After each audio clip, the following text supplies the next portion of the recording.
مومن اور کافر کے کھانے میں فرق۔ سچا مسلمان کھانے سے پہلے حلال و حرام کی تمیز کرتا ہے کہ میرے لیے کیا اس کا کھانا شرعاً جائز بھی ہے یا نہیں، جبکہ کافر جانوروں کی طرح حلال و حرام کی تمیز کیے بغیر کھاتا رہتا ہے۔ کافر کی نظر جانوروں کی طرح ہر وقت کھانے پینے میں ہی رہتی ہے، جبکہ مومن کی نگاہ ذکر و فکر میں رہتی ہے۔ کافر کھانے پینے کا حریص ہوتا ہے، جبکہ مومن قناعت کرنے والا ہوتا ہے۔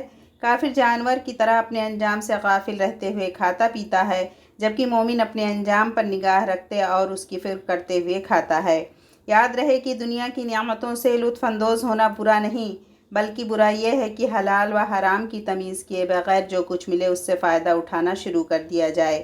یوں ہی برا یہ ہے کہ نعمتوں میں مشغول ہو کر اپنی آخرت کو فراموش کر دیا جائے۔ برا یہ ہے کہ نعمتوں میں مشغول ہو کر بندہ اپنے انجام سے غافل ہو جائے۔ اس لیے جو مسلمان اپنے انجام کی فکر کرتے ہوئے دنیا کی جائز و حلال نعمتوں سے فائدہ اٹھاتا ہے، اس میں کوئی برائی نہیں، اور جو مسلمان حلال و حرام کی پرواہ کیے بغیر نعمتوں سے لطف اندوز ہوتا ہے یا اپنی آخرت اور انجام سے بے فکر ہو کر نعمتوں سے لطف اندوز ہونے میں مشغول رہتا ہے، وہ ضرور برا ہے۔